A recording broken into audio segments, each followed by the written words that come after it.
Yeah. Yes, sir. Yes, sir.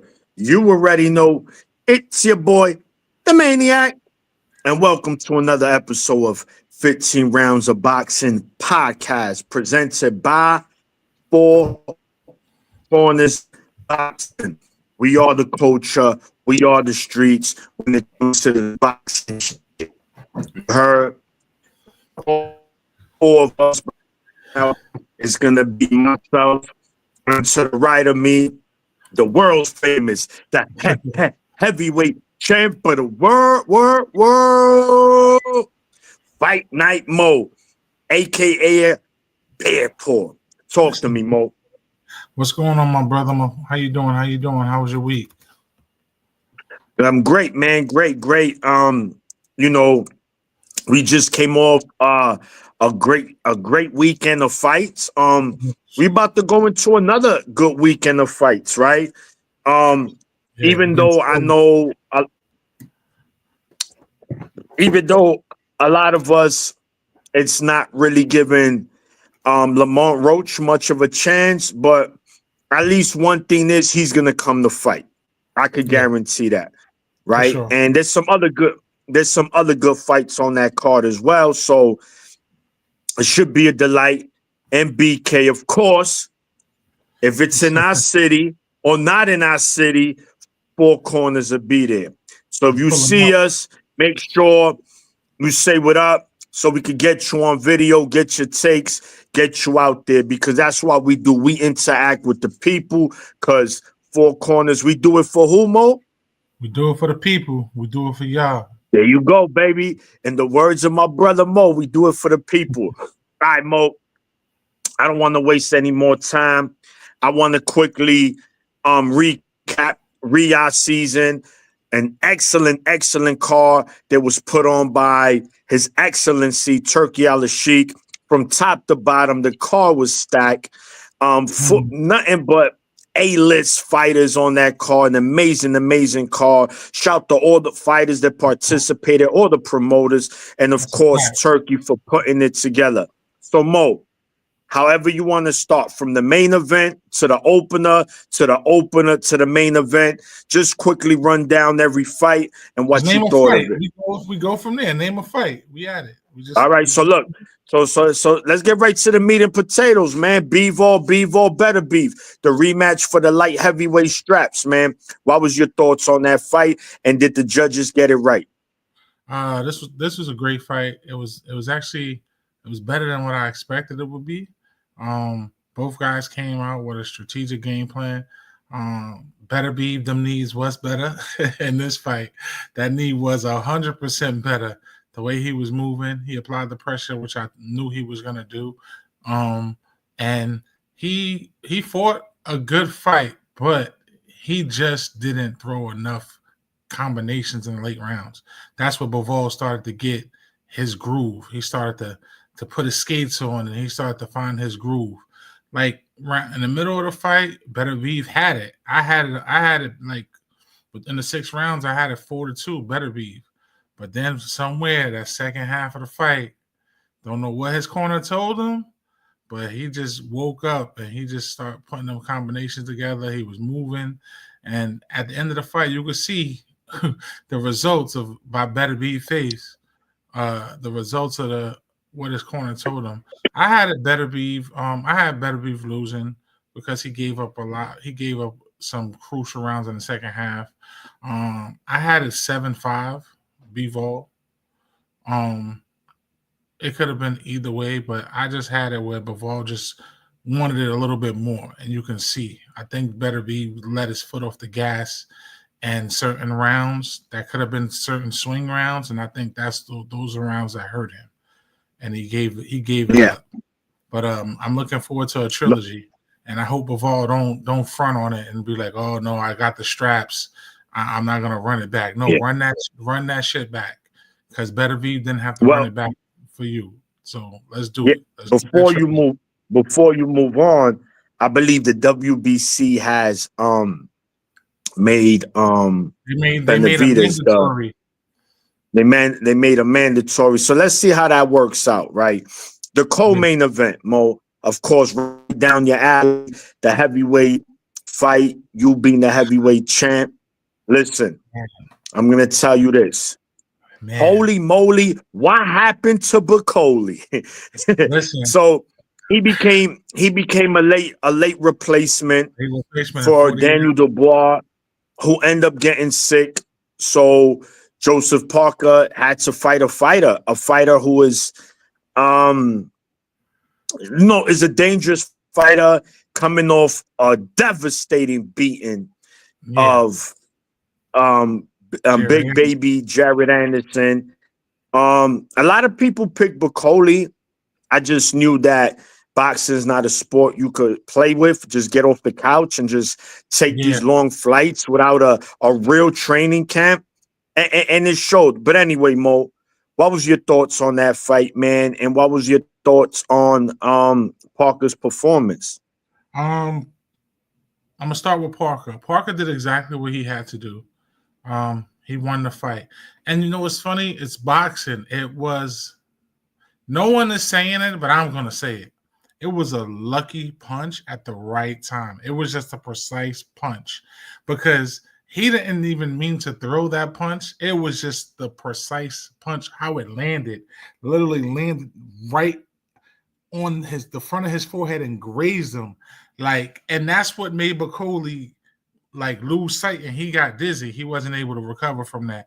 At certain parts, when you get hit in the head, pulse, that it's hard to recover from. That's one of them. The eardrum, that's why they say you got to be careful. You get hit in the ear, it throws your equilibrium off. The temple throws you off, and definitely behind the head. That's why it's an illegal punch. But yeah, it was just a good place punch by mistake. just to sum it up, it was a good. Well, they were in the middle of exchanging punches. They were in the middle of exchanging. Parker just got to him first, and I was like, I thought it was starting to pick up. I was like, okay, Bacoli, he's making it look exciting, and Parker felt that power Bacoli had. He was like, oh, he hit him with a body shot, and Parker was like, oh, you seen him back up, and it's like, okay, yeah. I'm in for it. This dude really got what I thought he had. But like I said, you know, he took the short notice. Shout out to Bacoli. He didn't have to do that. He wanted to test himself. I don't know how many people would have taken a short notice fight like that, especially against Parker, who's been on a streak. But shout out to him. He showed that he got grit. And the crazy part about it, he took the notice in 48 hours. Wasn't in shape. Yeah. It was like a 3.5-hour flight, which wasn't long. I thought it was going to be a longer flight. It turned out being like a 3.5-hour flight, which was good. But if he could perform like that without training camp, imagine training camp for the people that's going to step in the ring with him. It's going to be. So we'll see. We'll see. Listen, this is the heavyweight division. Anyone get put to sleep. Anyone get that night quit. I honestly don't think nobody could beat him besides Parker and Usyk. Any other heavyweight, they're going to have a problem with Bacoli. That's my opinion. Well, we'll see. We'll see. He's going to have to, after losing in the fashion that he did, he's going to have to do some makeup for that. But, of course, I think Bacoli will be back because, you know, the heavyweight division is a division where just about every fight is 50-50 in my eyes, with the exception of Usyk. You know, Usyk kind of separated himself from the pack. Yeah, so sure. Bacoli will be back. All right. Now, the fight before the co-main event, you had Shakur Stevenson, world champion. He was defending his title against Josh Patley, another fill-in. Right, another fighter who filled in last minute, but he got a call on Tuesday of that week. Again, what was your thoughts on that fight and your thoughts on Patley's performance and Shakur's performance? Patley did really well from what I thought he was gonna do. I'm sure a lot of people thought he was gonna be a steamroll. Guessing don't know. Dude came and competed. He showed. He got grit. He's a European fighter. He got grit. They call him the construction worker. Yeah, he's a construction worker. That's his 9 to 5. But he was in there showing that, listen, I do this. I do train. I'm not a pushover like you think I'm gonna be. And he gave Shakur some problems. If he had pop, listen, we could have seen a different outcome because he hit Shakur with some shots, but it was just the skills level. It's just the skill level. Shakur's skill sets was above what he is accustomed to seeing, and it showed. Shakur did what he had to do. I expected him to get him out there a little bit earlier, to be honest with you. I thought in certain parts, I was like, he looked like he was struggling. And then after the fight, they said he had issues with his hand again. So he has more hand issues, which is, we don't know the severity of it, if it'll keep him out the ring for a longer period of time, for a couple of months like he did in his last fight. I hope not. But Shakur did what he had to do. He handled business. He got the job done. Got another win under his belt. He beat a construction worker. Like I said, he looks good against beating construction workers, against the Uber Eat drivers, against the grocery store workers. All right, now let's fight some elite people. Don't talk on Twitter. Don't do no social media. Let's get out there and let's get it cracking. This was your tune-up fight. Quote unquote, I'll consider this a tune-up fight for you after having hand surgery. Now let's get some big names under you now. Yeah, no doubt. And look, man, the one fighter we all been just hoping to get in the ring with Shakur's fighting this Saturday. So, let's see how Tank looks, and then we'll take it from there. All right. And then the fight before the Shakur fight, one of the fights that, was kind of underwhelming for me. I expected it to be a way better fight. We had Hamza Shiraz fighting middleweight champion, WBC champion at middleweight, Carlos Adames from the Dominican Republic. I picked Shiraz to win this fight, just based on how he's been looking, his length, his size. I said, man, Adames has been inactive. Yeah. In fact, now I picked Shiraz. I picked him to win pretty handily. But obviously that wasn't the case. Talk to me. What was your thoughts on that fight? And what was your thoughts on, Turkey in that corner kind of, in Hamza's ear? A lot of people kind of, I don't really get involved in that side of the boxing things, but that did saying that was kind of whack to me, man. So, tell me about the fight first, and then let me, tell me how you feel about that Turkey, letting him know about the scorecards. I thought the fight was lackluster. I really thought it was going to be better than that. I thought it was a lackluster fight. To me, it was probably one of the most lackluster fights on the whole card. It was one of the most lackluster fights on the card. I was surprised. Adames actually put up a better fight than I thought he was going to. I thought he was going to, with the layoff, him not being active how he was, I thought he was going to, perform at a lower level. But he came out there, defended his title. He showed why he was the champ. He had a chip on his shoulder. But he showed certain parts of him being Adames later in the fight, like not letting punches go. He was just getting comfortable, and it was just like him not wanting to be aggressive and really going in and turn the kill switch on. I don't think neither fighter threw the kill switch on, and especially with Shiraz, what he's been doing lately, it's kind of making me question. It's not making me question. It's making me have a thought of, is he good in Europe against European fighters compared to fighting American fighters? And we know Adames is not a full American. He's from Dominican Republic, but he lives here in the U.S. So I would consider him an American fighter. But it's like, okay, you look good against those UK fighters, but now you fought a guy who has a name, who has a title, and you look mediocre. Now it's like, okay, was it a smoke and mirror situation with you, or you just had a bad night? So I'm still on the fence about it. I have to see what he does in his next fight and who he fights against. to come to a full, conclusion on that. And the whole Turkey Al Sheik thing, that's where it gets fishy for me. That's where it gets fishy for me, because you're supposed to be the promoter. You're supposed to be the man behind the scenes. You're not supposed to be out there doing anything like that. You know what I'm saying? And for you to do that, and then to have the scorecard how it was, to turn it being a draw, I was like, okay, he is fighting pretty much on home soil, you can say, because he's from across the pond. And you got Turkey Al Sheik going and giving you insight on the scorecards. So it's like, okay, was the fix in? Like, you was expected to win, but because your performance wasn't in a dominating fashion, and if you would have won the fight, it would have been a controversial situation. So what's the best thing we could do? Instead of trying to give you a win, we just go with a draw. The draw doesn't make it look so suspicious and controversial. So it kind of raised me with my eyebrow, like, what's going on over here?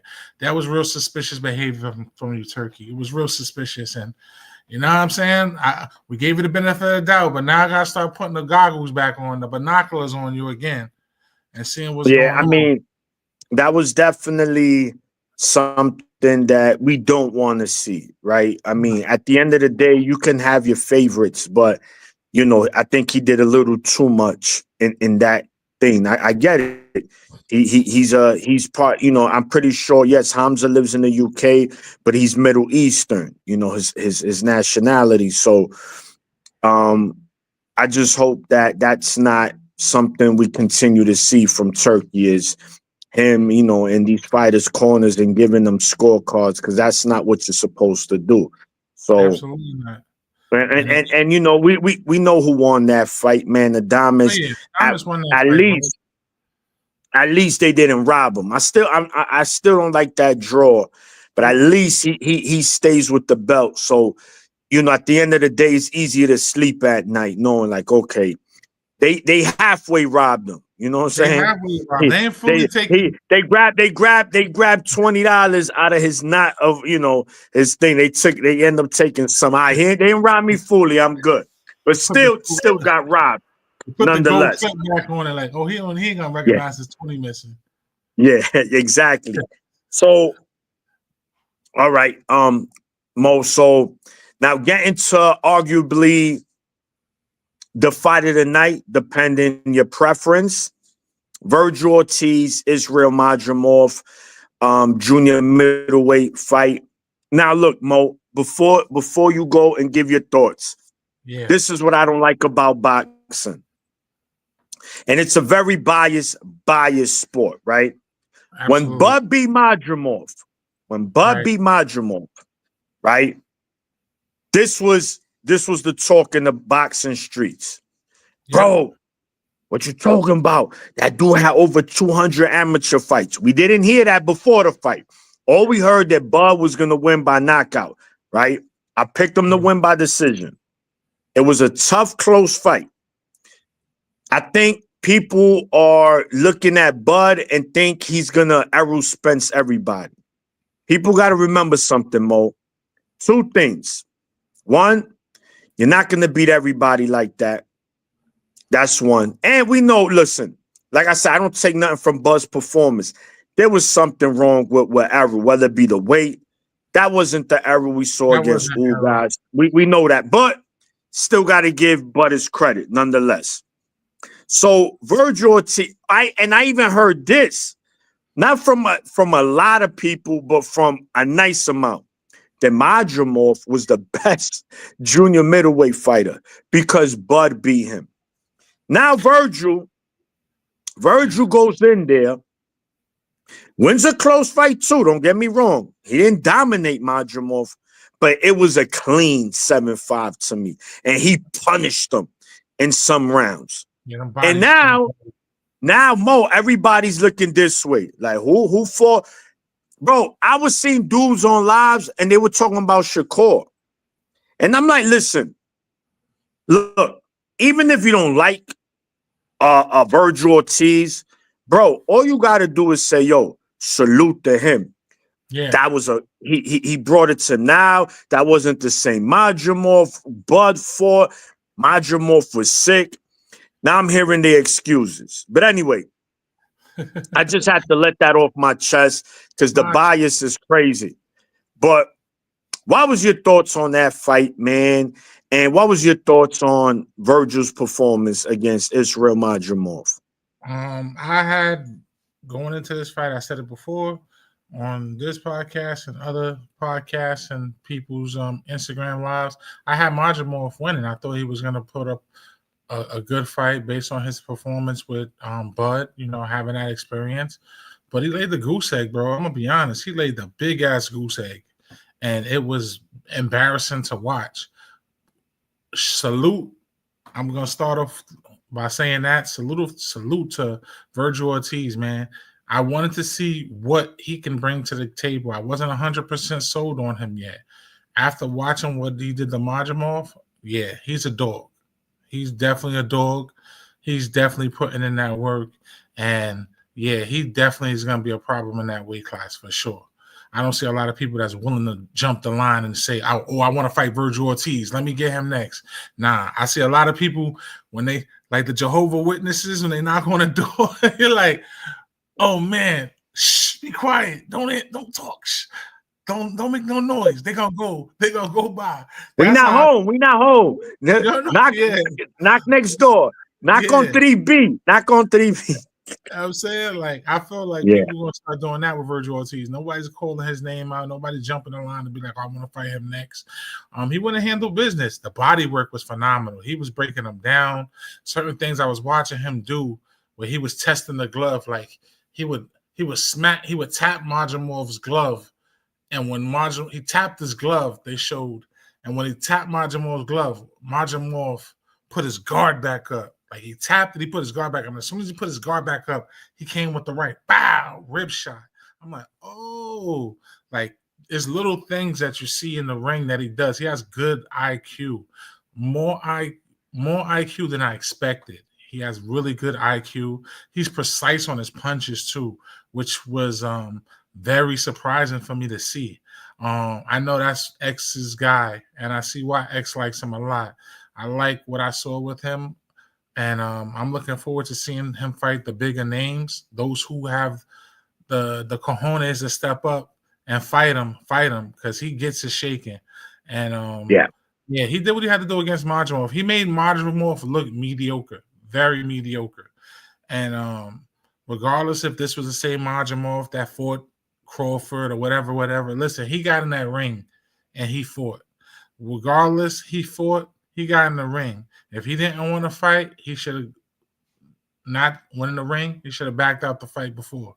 But he went in there, so there's no excuse. You're a professional. This is what you get paid to do. This is what your career is. So you put on your boots, strap them up, and you get busy.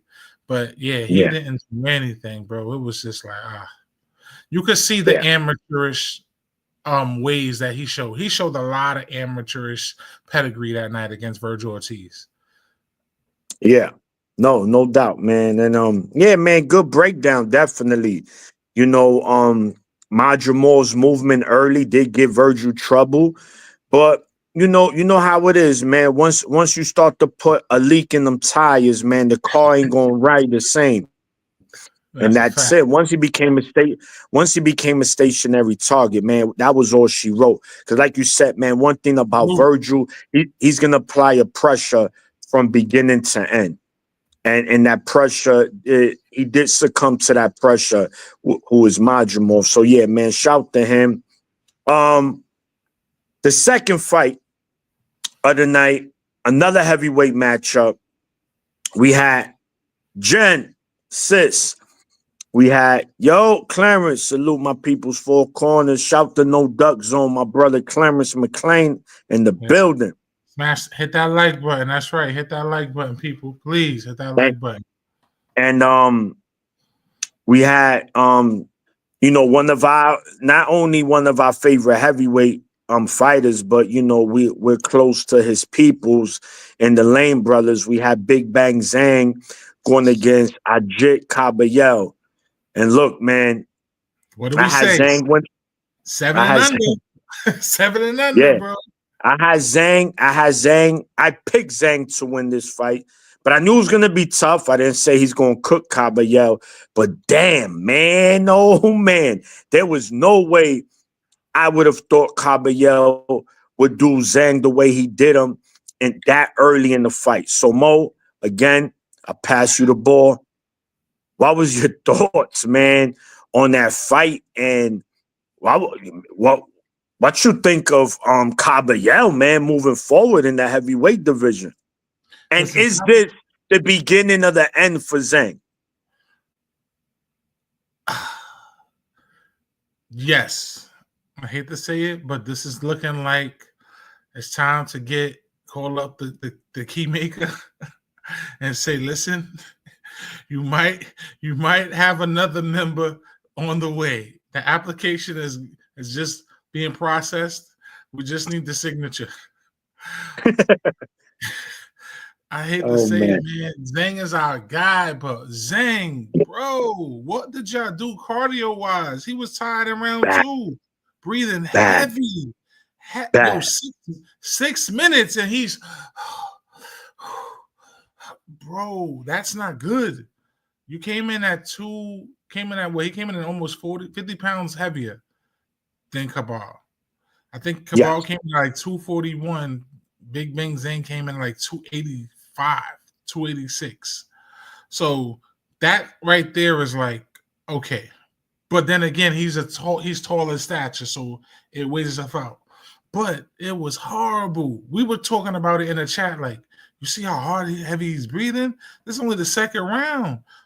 He went back in there third round. He was gassing out. He kept trying to push Cabal, getting him back because he was trying to catch breathers. It was not good. His cardio was horrible. Now, this is the second fight now that we've seen that cardio was the downfall in his performance. So, but the Parker fight, he went further.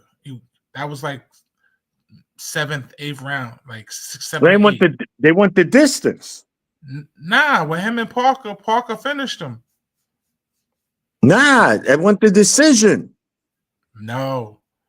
Yeah, look it up. With him versus Parker, I believe Parker. No. Parker lost that. That's why we were questioning, because he started fast in the Parker fight, dropped him twice. You're right. Yeah, He dropped him 3 times and went the distance. Yeah. Went the distance. Yeah.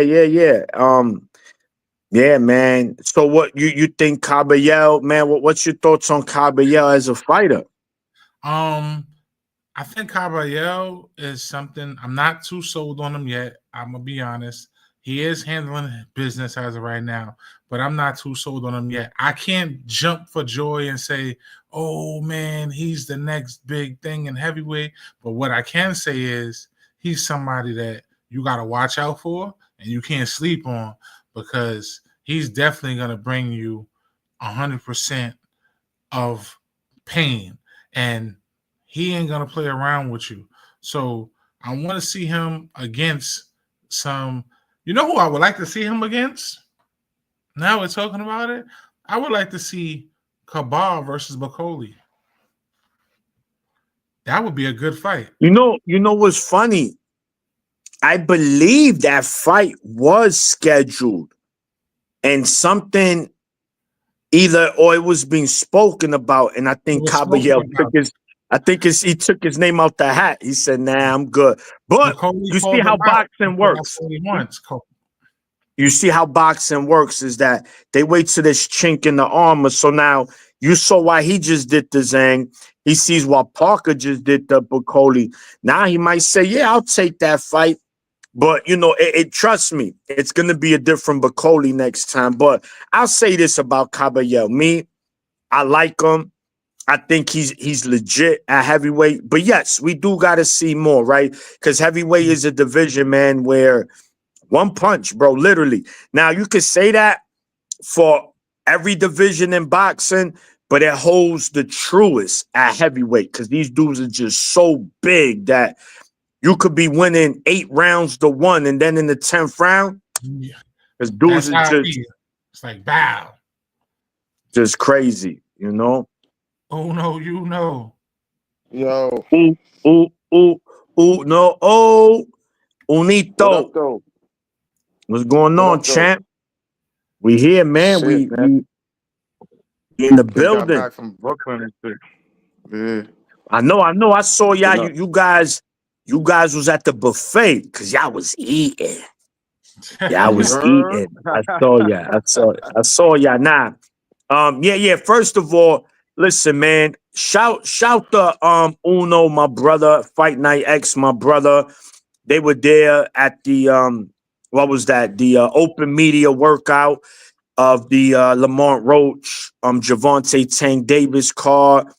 Of Yeah, course, I yeah, saw my brother boxing with Chris. Um, yeah. Johnny Boy was there. Johnny Boy. Shout to my man Johnny Sebastian, Boy. everybody. Yeah, Yeah, they was getting Um, that work. They was getting that work. who yeah. else? He was out there. Chevy Rad was there. Me and Uh, Chevy. Yeah, it's your girl, Chevy Rat. That's my girl, yeah. Chevy. The people, she Yeah. was there. Yeah, I'll see her on Saturday. Who else was there? Uno. Sebastian was AG. there. KG was there. AG. Yeah, so the team, man, Puerto Rican Feds, the yeah, squad was everybody. out there. Yeah, man. Yeah. So we waiting for we got him in it. once We got him. He's Aponte, the alien himself. the alien, We got to give him this the proper alien intro. king. Go Yeah, ahead. man. Listen, Go ahead, Maniac. we got it. We got my man up and coming prospect, soon to be contender, junior welterweight out of Florida, currently on the 4-fight win streak. My man, the Arron, the alien king, Aponte, baby. Yes, sir. Yes, sir. Dang. Bang, bang. Yo, Arron, what Yo, up, champ? what's up? Can y'all hear me? Yeah. We can hear you. All right, yo. Pleasure to be here. Thank y'all for having me. Nah, man. Welcome. Thank you. Thank you for joining us again, man. It's appreciated. You know, I know you got a busy life, champ, and Yeah. we appreciate your time, man. So just walk us through. It's your last win. You just coming off a victory recently, man. What was your thoughts on your performance, man, and your thoughts on your opponent? Yeah, I came in super confident. I came in with the jab. I worked that jab. I jabbed him to the body. He felt a little soft, and then I caught him with a body shot to the body. He dropped, Hey. and then he got saved by the bell. After that, I knew it was go time. I didn't even sit in the corner. I was ready. I stood up in between the rounds. I came out, finished them right after. Finish your plate. Finish your food. Yes, Can't sir. play around. They hit her. They hit him with the Mr. Belding that round. You know what I mean? You know what I'm saying? Yeah, but definitely, man, it was a great I performance. seen he was ready to go, so I had to take him out of there. Nice. No, that's good, man. You know, and you know when you start putting these dudes to sleep, man, you know that starts to catch the eyes of not only the fans but of promoters. So speaking of which, Arron, you're still a free agent? Yes, sir. Okay. You know, I have my own manager, but promoter wise, I'm a free agent. Okay. Is there anyone? There's anyone's picked up the phone? Anyone you guys been in contact with? Right now we're open. We're open to anybody. My manager is a great manager. He speaks to a lot of people. We got Matchroom, Golden Boy. You know, we got those options on the phone already, but you know, we just got to see which one makes sense for us. Exactly. Sense. We talking about money. Makes sense. Makes sense. Yeah, Right. It makes sense. Makes sense. That's what I'm talking about. Yeah. All right. So look, also, Arron, so the fight was in Florida, right? The fight was what? Where was the fight at? In Florida? It was in Miami, the Hard Rock Stadium. Miami. The Hard Rock Casino. Florida. Oh, Hard Rock okay. Casino. Nice. So we no, that's good. So we know you're from there, right? We know you're from the state of Florida, and I know you fought a lot out there. And I know you fought on MVP card before. To me, man, again, it's just my opinion. I think that'll be a match made for you, because they're heavy over there. And I think me personally, Jake Paul is a great promoter, but I could also see you with a Matchroom because Eddie gonna put you there, put you in with them Europeans, man. You ready to cook their ass? And Because I've worked with them already. We have a working relationship. I've worked with Eddie. I have a great relationship with Eddie. I know him personally, and we've worked a lot of fights. I've had a lot of fights on Matchroom already. I fought on the Canelo undercard twice. Okay, and nice. Just a lot of undercards. I fought on the Regis Progress undercard. What else? Just a lot of shows on Matchroom. I fought on Demetrius Andre's undercard. Coming up, I fought a lot on Matchroom. Okay, so listen, man, you've been in big places, champ. You've been good. You've been around them. Right. Fellas. So what's your record standing at now currently after your last performance, Arron? Right now, 12-2-1, 3 knockouts. Okay. All right. So let me ask you a question. If you had a choice right now, that you got the phone call from Eddie, where would you want your next fight to be? And is there anyone particular in your weight class that you would like to fight against? I'm trying to climb up the rankings. Whoever is higher ranking than me, I'm trying to fight them. Fight someone higher ranking, get in the top 15 and then eventually challenge for the belt. But, there's no place like home. I love fighting in Miami, but, I also like the Garden. I like fighting in Las Vegas. Okay. I also want to go overseas, maybe even Japan. I want to go to Europe. I haven't been to Europe yet, so I gotta have a fight over there. Maybe like on an Anthony Joshua undercard or something like that. Ooh. Okay. That's gonna be like 90,000 in the building. That's gonna be fire. We gotta get you there fast because he ain't got much time longer in that weight class. Yeah, I know. And with that being said too, we have a segment that we have that's called Road Dogs, Road Warriors. You know what I'm saying? Warriors. And saying that you coming up right now, you on the grind, you trying to rise through the ranks. You might have to be one of them Road Warriors, to start it off. You know what I'm saying? So don't get too comfortable, wanting to fight in Miami. I know it's the hometown and all that. Right. But there's love out here for you. There's love out here in New York for you. You know what I'm saying?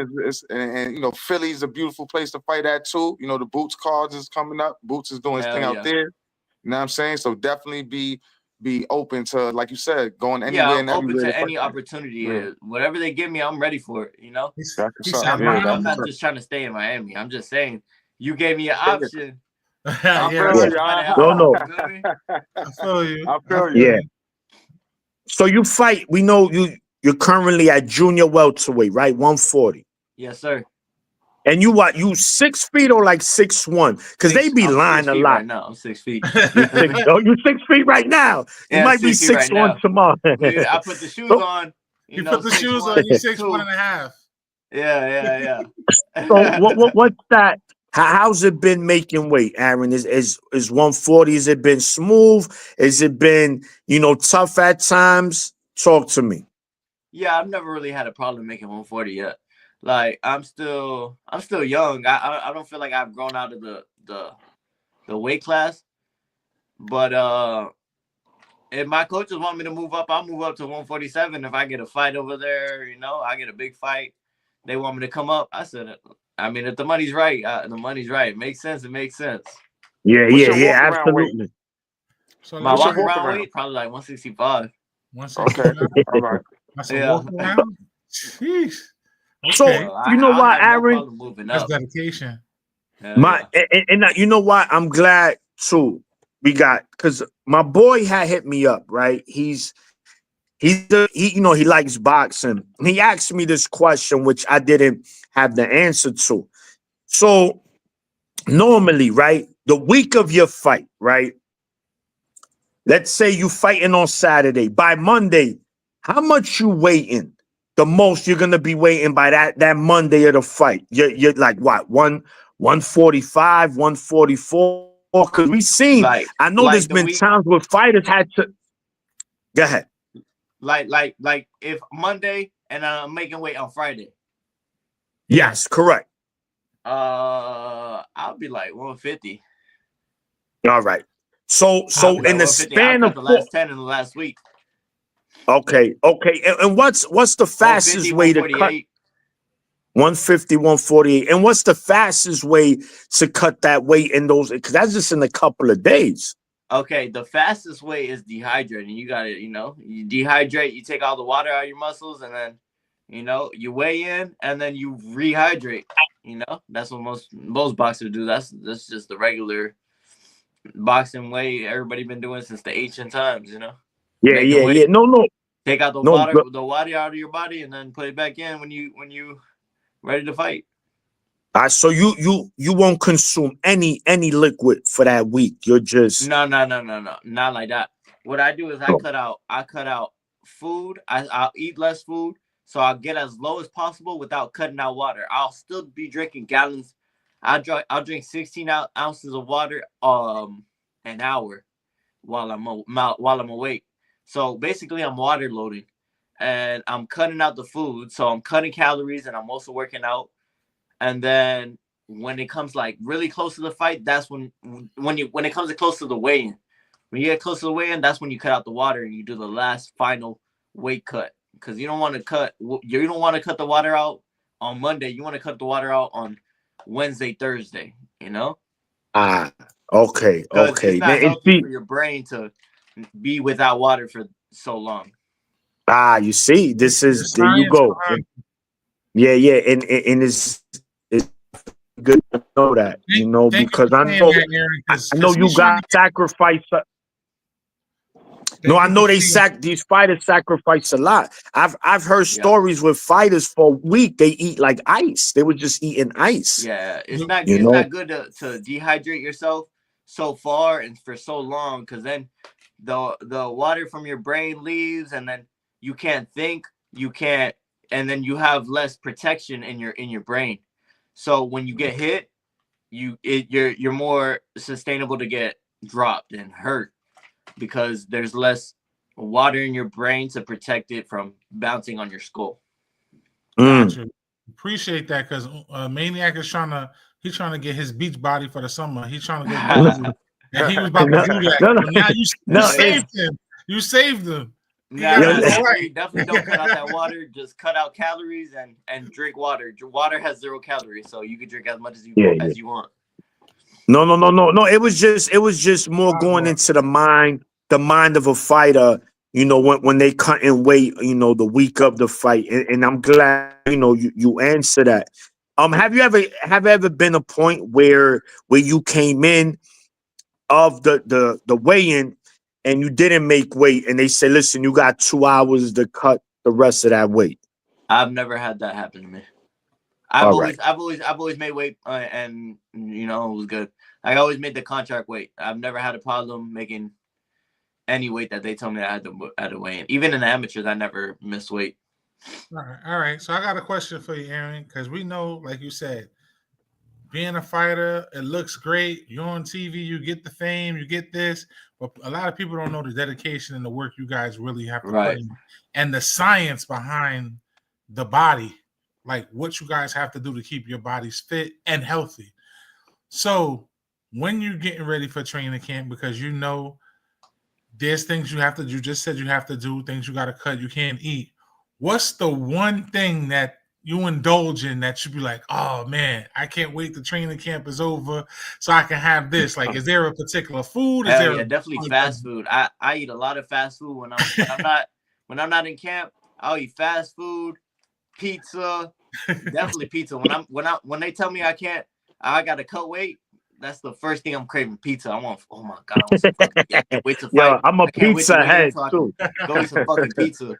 So after the fight is over, you like, yo, I need that large pie with you get a large pepperoni Italian sausage, and we fucking that shit up by myself.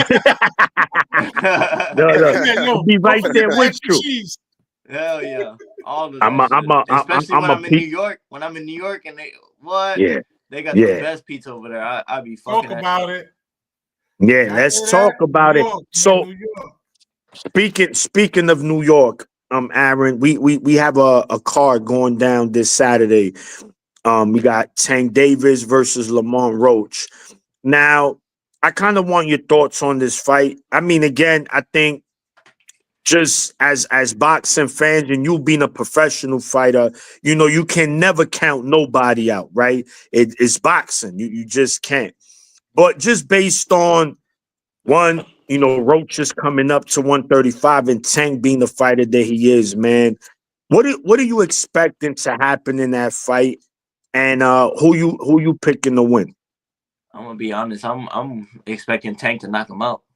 Yeah, straight up. Early or late? It's probably before 7. Yeah,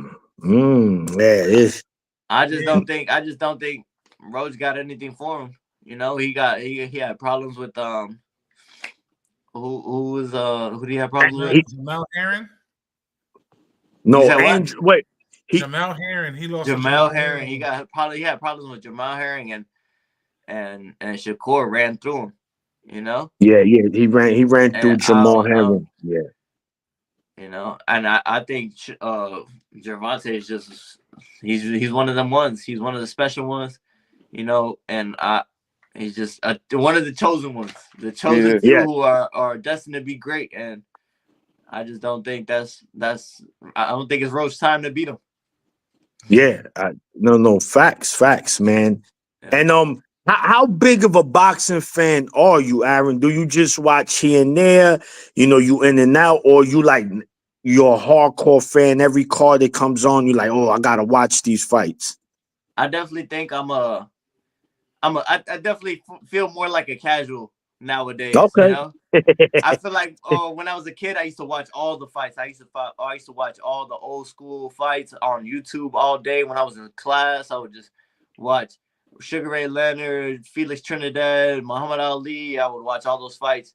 And now I'm more. I like watching the good fighters. You know, like if Bivol comes on. If Bam comes on, I love watching Bam. I love watching Terrence Crawford. You know, the big fights. I feel like I can learn more off of the high level guys. I don't really like watching the anybody, the pro boxing, just, you know, because I feel like I can't learn as much from them than I can from, you know, I'm going to watch Crawford instead. You know. So who's your top 5 right now? Give me your top 5 boxers. Okay, number 1, Crawford. 100% hands down.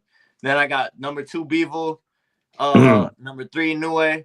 Number 4, I'm gonna give it to Bam. And number 5, who we gonna do number 5? I mean, you got to put Canelo in there. You know, the face of boxing. Right. That's tough. I mean, you got to put Canelo in there. Yeah.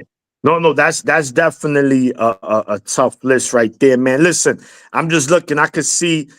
In your background, man, you got some gloves hang up on the wall, man. Yeah. I like that.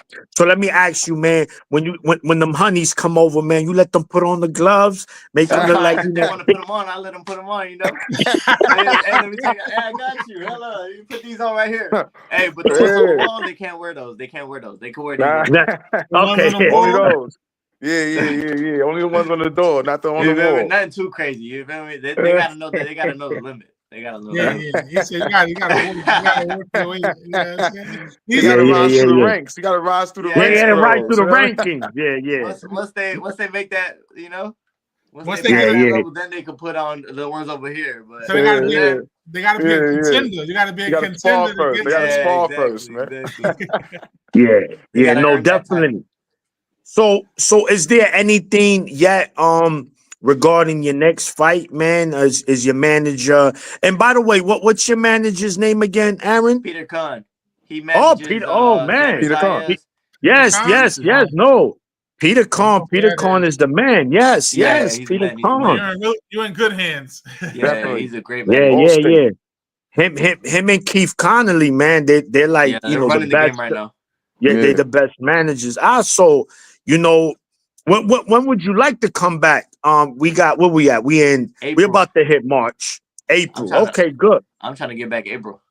Yeah, how many times? So let's just put it like this: how many times you looking to fight this year, at least? I mean, I just came off a second round knockout. I really had nothing wrong with me. I got no injuries. My hands are fine. You know, I'm ready to go next month if I got to. You know. So wait, let me ask you, Uno Maniac. You said Khan is your manager, right? Right. Yeah. Don't Khan also is the manager of Xander, ain't he? Right. Yeah. When Xander come back to New York, you gotta be on that card. Yeah, man. That's definitely. 2 for 1. When Xander come back to Madison Square Garden, we need the alien and MSG. I fought at the Garden probably like twice already. We need to see the alien in Madison Square Garden. In person, live I've been there twice already. I love the Garden. The Garden, I had a knockout there, and then I had a unanimous decision there. So, you know, the Garden is good luck for me. The next one's gonna be a knockout. We're gonna put it in fruition. Next one's gonna be a knockout.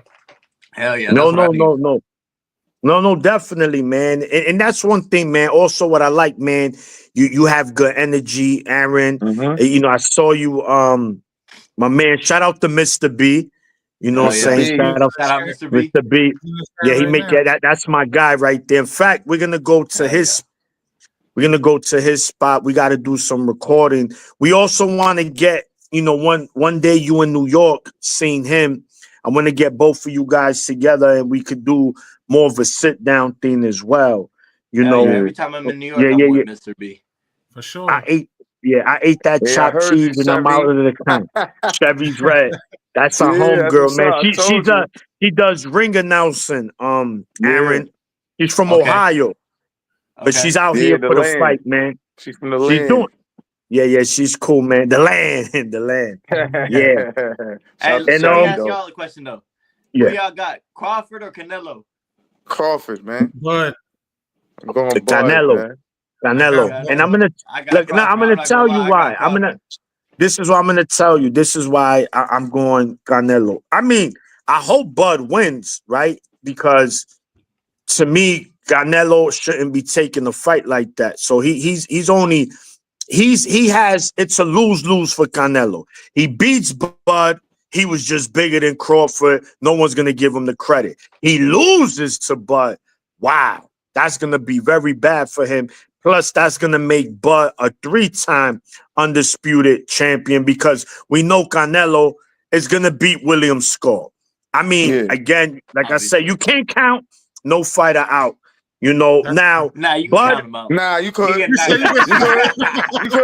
Listen, they got him out. They get him out of here. We don't want to see that shit. Oh man. You think? Look, Arron, you fight at 140, bro, and for that division, you a tall fighter. Imagine a guy was that. So that means a guy from 130 is gonna come up to fight you. Now, again, not saying it can't happen because it could. I just think that when we come to boxing, there's weight divisions for a reason. And look, and we know, to me, Bud has been my number 1 pound for pound. My brothers right here know that. I said it on the show many times. I slightly gave it to Usyk now, just based on him being a small guy and doing what he's been doing to these heavyweights. I just think, you know, and again, it's a subjective list, right? There's no right or wrong. So, you know, if somebody says, no, I still got Bud, I'm not going to argue with them because Bud is still Bud. You know, Bud is that guy. Right. So if this fight was at 160, then I feel much better about Bud. But 168, I just feel that the weight is going to be too much. I think Bud will look good early. I think it looks good. Big right now. You ain't seen him. You ain't seen him. Yeah, but I think Arron. But let me ask y'all this. Okay, cool. We know that, right? Remember, at 154, we saw him against Madrimov, and it wasn't easy. It wasn't an easy night for Bud. He don't fight the same way that Canelo fights. Correct, but let me tell you this though. Madrimov was boxing. He was running around. Canelo not gonna fight like that. But Arron, Canelo hit hard, and that chin. You know that shit. It's just my thing is when Bud gets hit for the first time, I want to see his reaction, and that's gonna tell me how the fight is gonna go. What you think Bud gonna do? Hit that nigga right back. He gonna hit that nigga right back. Yeah, bro, but he is. But Arron, that's gonna be like him hitting a brick wall, and he's gonna say, "Oh, he gonna shit." keep hitting that brick wall for 12 rounds until he win that decision. Yeah, all right. Listen, look, we going. I hear that. Listen, I hear that. Like I said, it's not out the realm of him winning that fight. I'm not sitting here and say, "Well, it has a 0 like chance." this the first time Bud has gone up in weight and won. He came from 135. He just fought 47 and unified 47. You know, won the belt at 54. He did. Look, he started at 135. Yeah, now, we know. No, look. If he want to go to 68, he can go to 68. He's still taller. He's still taller and longer than Canelo. All he got to do is put on the weight. He's gonna skip the fight. He's gonna wait for Canelo. He's not gonna take a fight at 68 to fight Canelo. He's gonna wait, watch Canelo go through Skull, whoop his ass, and then he gonna be putting on that weight, getting ready for Canelo, and he gonna be ready for him. But yeah, that weight also is gonna slow him down a little bit. But we'll see. Look, you know what? When we fight, we come, we gonna invite you back on, Arron, and we gonna break it down. You know? Let's see. So let me. All right. So I'm like Arron energy. He talking about talk right now. Yeah. So Arron, so that's that fight, right? You said you got Bud beating Canelo, right? Right. I've been saying Bud one of them ones. He is. I said it before the Errol Spence. Everybody was like, "Oh, Errol Spence gonna run through Bud. He gonna bully Bud. Bud too little in the ass." And I was like, "Nah, Bud is gonna stop him." My son came out with Eminem. It was over. It was over. Yeah, that was over. Now, as soon as that fight ended, it was Canelo. That was the only name people were saying for Bud. The only name that you could think of that could fight Bud was Canelo. Nobody gave a fuck about Charlo. Nobody gave a fuck about Ennis. Nobody cared about anybody. When Bud whooped Errol Spence like that, everybody turned to Canelo. Everybody's like, he got to fight Canelo next. Listen, I still want to see Charlo Bud. Count me in. I still want to see it. For what? Listen, yo, you but hold on. Charlo quit to Canelo. He lost a decision, but he pretty much was more. He was Michael Jackson that fight. He moonwalked. He moonwalked the whole fight. He didn't. He was just surviving. I know, you're right. He did it. Correct. And we always hear my man Uno chopped him up in our post fight. We all did, because that's what we do here, right?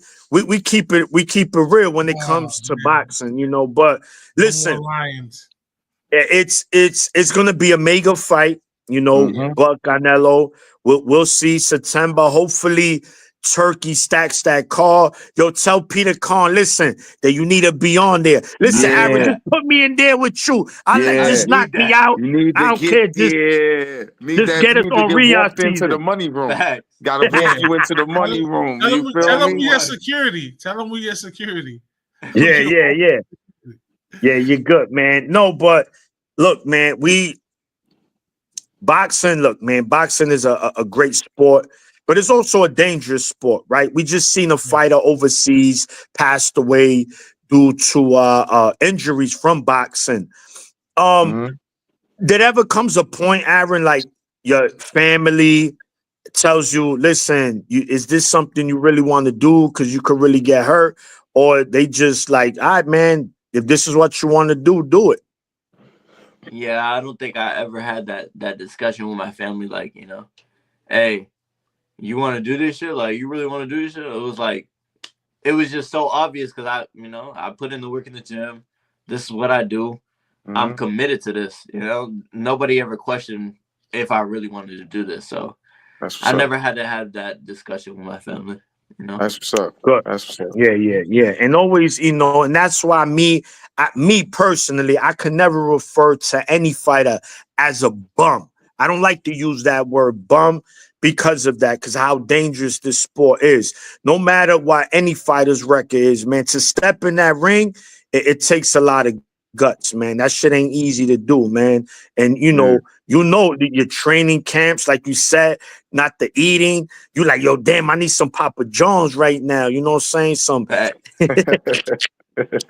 he said right after this interview, I'm ordering Uber Eats. You feel me? On the way. Yeah. So when you coming down to NYC?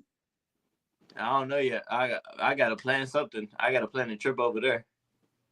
Yeah. No doubt, man. definitely. Gentlemen, we have anything else you want to let Arron know? Talk to him about? Well, Nah. once I you mean, get other the than the next fact fight, that, yo, let I us forget, know. Mo. I said, once you get that next fight, let us know so we could market it and we could publicize Yes. it for you. Four Corners definitely will be supporting you, and we'll be definitely out there. You know, God willing, we'll be out there supporting you live and full effect. Definitely. Arron, question, real quick. Yes, sir. What size you wearing shirts? Because we got some fire shirt? I wear a apparel. medium. A medium. All right. All right. Medium. All right. So we gotta want get to. you some gear. Yeah, here in Four Corners, we got fire merch, bro. And we gonna get you I need something. that. We got you, man. So listen. We'll send us the info. Yeah, we want to thank you again, bro, for your time. We really appreciate you, ladies and gentlemen. I appreciate y'all. Shout out to social media. Where can people follow you? Arron Alien King on all social media. That's Instagram, Twitter, TikTok, YouTube. He getting busy. My man enjoying life, man. He's having fun in life. Tune in. Do your research, man. Do your research. I saw you do that video. The mustard. You open up the fridge and all that. You feel me? That's what's up, bro.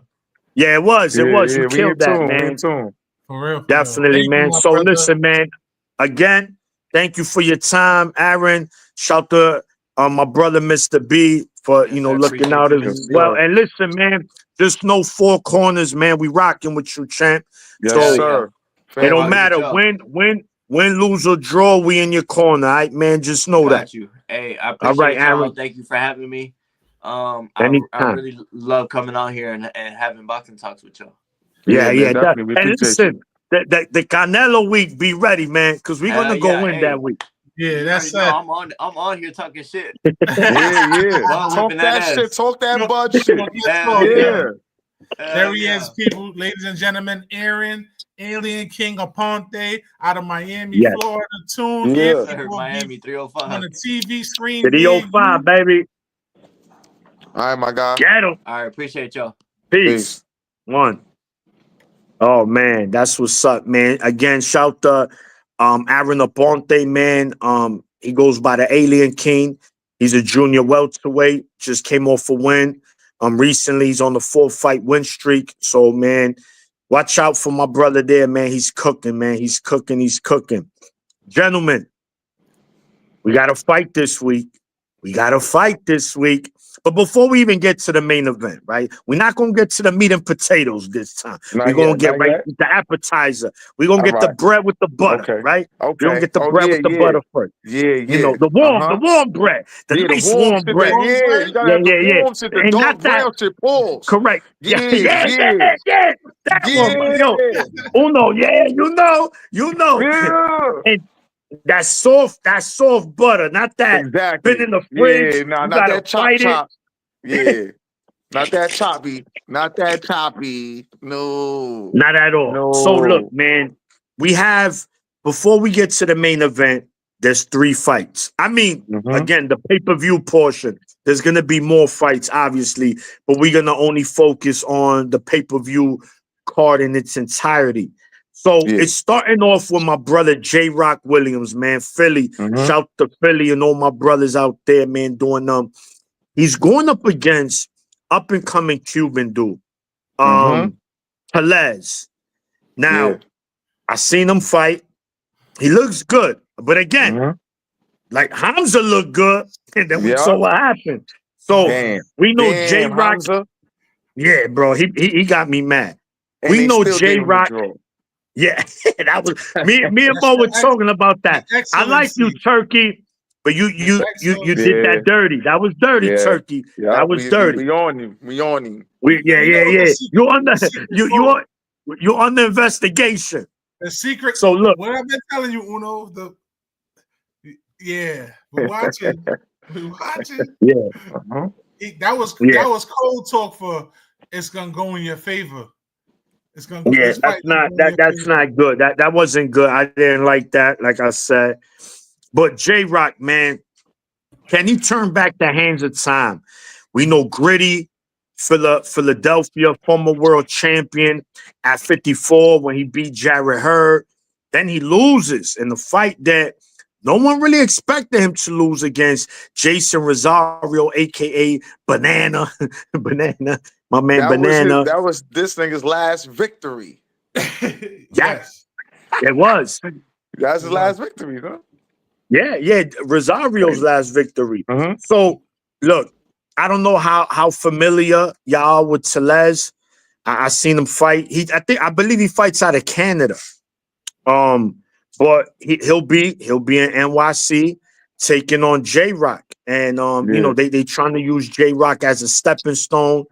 He'll probably be on that gatekeeper list very soon. Me and X was discussing that. Yeah. It was in discussion at the workout. At the meeting? You know at the meeting? The gatekeeper meeting. All right, guys. So these are the guys on the wait list. This is the wait list. I think we're gonna bump them up. Yeah, they getting bumped up. Yeah, man. The numbers almost getting called. Shout to J-Rock, man. I met J-Rock numerous times. We done talk football. Very cool dude, very humble. Listen, I'm rooting for J-Rock, but obviously I can't pick him to win. He just hasn't been the same. And he's going up against a young, hungry lion that could punch. Remember, the new age Cubans. These guys are not just boxing. You hand them the plate, they eating it now. They eating it. So I'm gonna go Tellez. I'm just gonna put respect on my brother's name by decision. Not gonna mention the stoppage. Not gonna do that. I'm gonna put it in the air, and hopefully J-Rock could do the upset because I'm definitely rooting for him, man. Because it's not because I like him, it's just his personality as a person, man. And to me, it would be great to see him back in the forefront, but I just don't see it happening. So, gentlemen, you know, just talk to me about that fight real quick. Well, shout like you said, shout to J-Rock. You know, saw him at the. Was he there? Was he there? Yeah, was he there at the?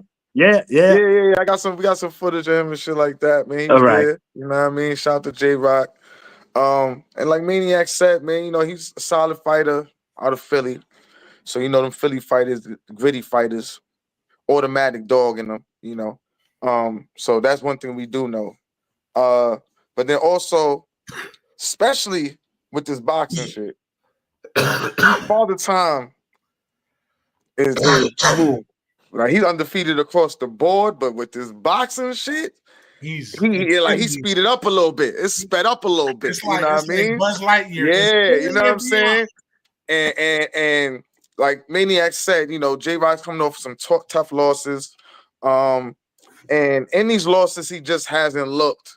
You know, it's a way. It's you know, sometimes it's not about the loss; it's the way you lose, and the way he's been losing to some fighters that we wouldn't expect him to lose to. The last fight he lost to was Adamas. He got stopped. Yeah.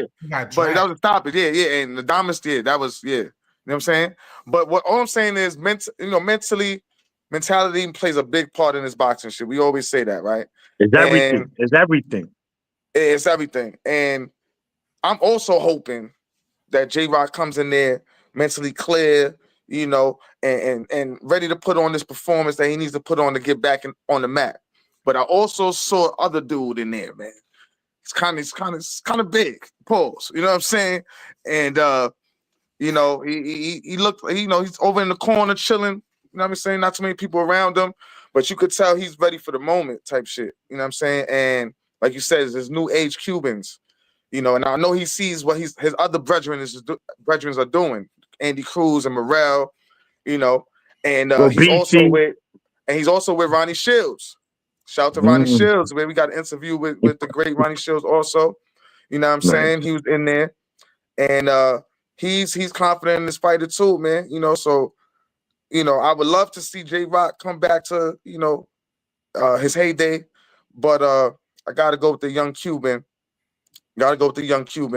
Just based off the fact that, like Maniac said, he's hungry, and this is a big step for him. And he has Ronnie Shields in his corner. Ronnie Shields got Ronnie Shields is in his corner, and the coaches in these corners play a big part. I'm just gonna go with the young Cuban fighter. I'm gonna go decision also, though. Okay. Mo. Mo going with Philly. J-Rock. That's my guy.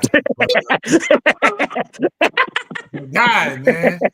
Back in the day, man, you could tear them streets up. J-Rock was a solid win on your parlay. But this new age, nah. I'm sorry, man. We're gonna have to go old school on this one. Gonna call the bookie up and say, Bookie, this is my bet. I'm going with the young Cuban. Because, this young Cuban is 9-0 with 7 NyQuils. Mm-hmm. Yeah.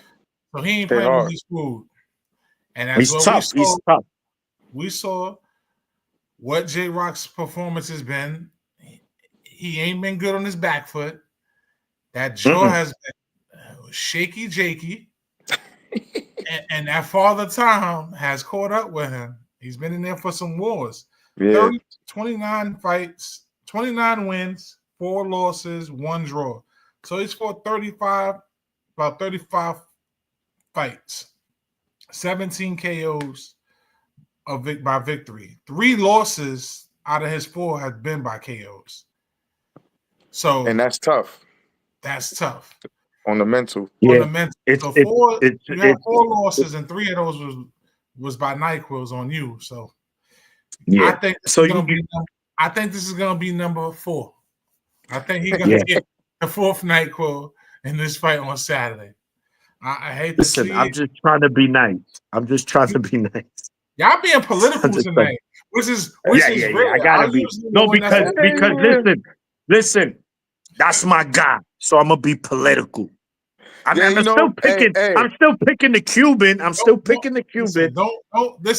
Don't be a yes man to your mans. If your man out here wearing leather Michael Jackson pants, and he thinking he the flyest thing out here, and he know damn well he's 400 pounds out here wearing leather pants. You gotta tell your mans that ain't it. Y'all here looking like some cattle. So with that being said, J-Rock. He going NyQuil, man. I hate to say it, but Father Time is undefeated. And in the words of Buzz Lightyear, to infinity and beyond. And J-Rock is just going to be another name on that list. And his application is next. He's going to call up the key man and hit up a drop. So he's going to be on one of my segments, the Gatekeepers. Yeah. Be on the lookout. Be on the lookout tomorrow. One, people. We got speaking of Philly, tomorrow's Gatekeeper is a Philadelphia fighter. You tune in and watch when it drops. I'm not gonna say the name. So listen, on the second fight, so we have the first of 3 title fights. Mm-hmm. We have Alberto Puello, Dominicano, He'll be fighting. Oh no, you got my man Clarence laughing there. He'll be going up against Sandor Martin. Now, anybody know about Sandor? Is just a fighter. He watched MCM. He's a fighter that you just don't look good against him. Win, lose, or draw. It's just his style. Puello is not really an exciting fighter himself. Nope. So this fight, gentlemen, has the making of a boo from the third round on. I can see it. Remember, No, the Maniac said it here. you gotta Yeah, change so the name to he's that. planning You his gotta, nap now. yo, you Maniac gotta is Yo. change the basically saying name. It's not he's gonna. It's not planning his gonna be nap a new. now. Yo, He hold on. already knows what time. He got his alarm set. And as soon as the first fight goes off, bang, yo, wake me up. Yo, you know what this is called, right? It's no more boo. When them fights is gonna be goose eggs, we calling it. We're gonna announce it today. It's called MNS, Maniac Nap Sessions. MNS. Yo, MNS. listen. Maniac Nap So it's Sessions. gonna be a MNS. So this fight is gonna be a MNS. Yes, bring It your might. daughter's It little. I might. think so. Bring Has your the daughter's makings. It little has the blankie. makings. Bring your daughter's Yeah. blankie. You can have it. You know what I'm saying? And be, Yeah. Daddy, what you doing? MNS time. Yes. So look, man, for the people in the chat, man, there's no secret. One thing about me, I just fall asleep. I'll be tired. I'm a guy that I'm up by 5 in the morning. I take no nap. So, bro, ask my brothers. I've we were in Philly, wherever I'm at. They like, yo, bro, look It at don't Maniac matter. Maniac will sleeping. sleep It anywhere. don't matter. It don't matter. I'm gonna sleep. But look, Alberto Puello, he's coming off a win off Gary Russell, Antoine Russell Jr. He took his undefeated, gave him his first L. That was a good scrap, nothing Solid scrap. crazy, nothing up the solid scrap. He got the strap. Now he's defending it against Sandor Martin. Remember, Sandor Martin is the guy that beat Mikey Garcia. He's also I work overnight. I couldn't relate. and That's Mike. Shout out to Mike.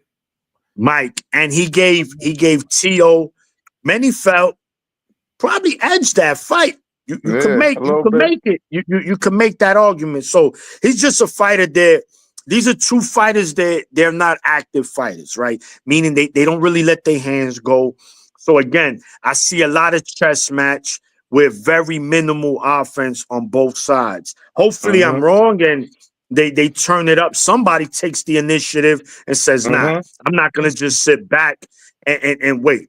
So regardless, look, I'm gonna go this. I'm really caught in this one, gentlemen. But I'm gonna go que lo que. I'm going que lo que. I'm going Amo Puello. 100%. This is going the distance. This is a 12 rounder. So if you gotta text somebody, you gotta make a phone call while you're in the Barclays. This is the fight to do it. But I think it's gonna be a tough fight. And I could, you know what? What I can also see, fellas, a draw. A draw wouldn't shock me in this fight, but I'm gonna go split decision, Alberto Puello, and the MNS kind of fight. Yeah, you know, I'm a listen because Sandor Martin. Was he there? Uno Mafo, was he there today? Yeah. They was both there. All right. They was both there. Everybody was there. Everybody did their thing. Yeah, everybody did their thing. Tank is a different story, but Sandor Martin Puello. I think I'm going KLOK too, man. And I'm going off the momentum of his countryman Adames. You know, I just feel like, you know, hookah. They like listen. We have a there's a stigma about Cuban boxers, right? And that's changing. Yes. Maybe the Dominicans, you know, because there's a stigma about Dominican boxers too, and it's not necessarily a good one. It's not necessarily a good one for the most part, right? But now we just had Adames put I don't know what they saw. They saw the bag. That's what they saw. Niggas saw that money room. You heard what you know what I mean? You heard what they saw that money room and said, "Oh yeah, draw." But that's Adames just picked apart Hamza, and he did it in a way where it wasn't. You know, we know he has a bullish fighting style. You know what I'm saying? Like a bully, but he was picking them apart also. You know, with the boxing as well. Getting around that guard and all of that, and good feints. And once he got his rhythm going, it looked like he was bachata in there. He was doing bachata on this nigga, like, you know what I'm saying? Like, he took it back to Aventura on him. You know what I'm saying? Hit him with him, you know what I'm saying? Some Romeo Santos, you know? So, you know what I mean? I think Puello's, I think he gonna dance to the same tune. You know what I'm saying? I think he gonna dance to the same tune. You know what I mean? And I'm gonna go with Puello. Like Maniac said, don't expect no fireworks. Don't expect nothing spectacular. But that also leaves the room for surprise. So I hope maybe so. they give us something that we didn't expect. And that's what I'm going for. Puello's gonna come out there on his shit, and he gonna bring the fight to Sandor. And he's gonna do enough to edge the fight. And I'm also going, I'm going majority decision, Puello. Okay.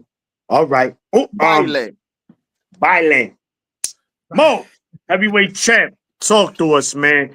Puello, Sandor, Martin, who you have winning this fight? Sandor's he's a tricky fighter. As we saw him fight when he fought Tio.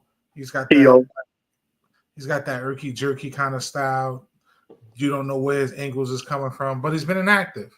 So I don't know we're gonna get that same type of energy from him. I did see Puello when he fought on the 10 card. So this is the second time he's fighting on the 10 card when he fought Tank on the 10 versus Frank Martin. And that's when he fought Gary Antoine Russell. And he put on a good performance. He actually shocked people. And he was locked in. Him and his team came into the press conference, kept it quiet. He was on that Uno energy, that press conference energy. Like he was straight to business, not smiling, nothing. He took a couple pictures with people and he boogied, went about his business and was gone. I think he's going to be focused again in this one. I think he knows what's at stake. Because if not, them keys in that application will be on the way. And nobody wants the keys in the application. So I think he's going to edge this fight. I got it by decision, and I got it by split decision in favor of him. I got it by split decision. You said Puello, right? Yeah, Puello. All right. So it's bachata across the board. I see you in the. I see you in the chat, my brother. Who you got? X, Puello or Sandor? Let us know. He going for the kill. Yeah, he gonna kill that cheeseburger. He gonna order with fries. I don't know about in the ring, because that's just not who he is. But like Uno said, man, the element of surprise. What are we gonna get? They just might, out of the 12 rounds, shake for 5. I'll take that. I take 5 shaking rounds opposed to just 2.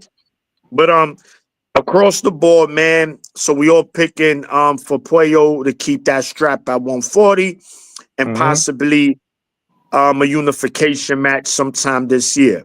Now the co-main event, gentlemen. Now this is probably the fight I think everyone is looking forward to. This fight has the making of fight of the night. We have Jose El Rayo Venezuela making his first defense of his title against Gary Antoine Russell, who in his last fight, he lost to Puello. So he's getting a chance again.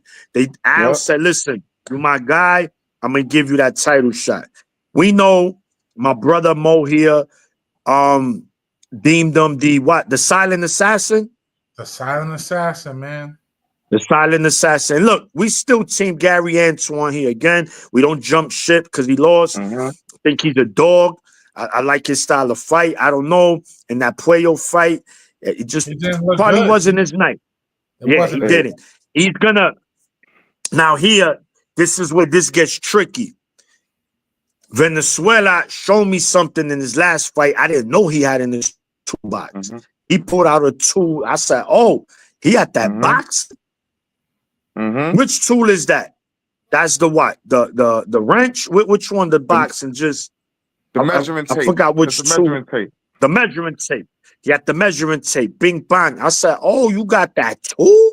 So when you look at Gary Antoine Russell, not saying he can't box, but his boxing ability is limited. He's very on the front foot. He's more of a attack fighter. He just want to get in there and rough you up, right? So, you know, you could get Venezuela into a firefight. We saw that with De Los Santos, right? De Los Santos stopped him, in that fight. So it can happen, right? So Venezuela going there too overconfident, then shit could go real left for him. But I'm just going based on what both fighters possess and what they have in their arsenal. We see Venezuela in there with De Los Santos, with Chris Colbert twice, and with Pitbull. He has fought the better competition. He's a little more experienced when it comes to these bigger fights. I think Venezuela, and he has Robert Garcia in his corner, right? I hopefully, I don't know if he's still going to be in. Was he there, Robert Garcia, today, Uno? So I don't know.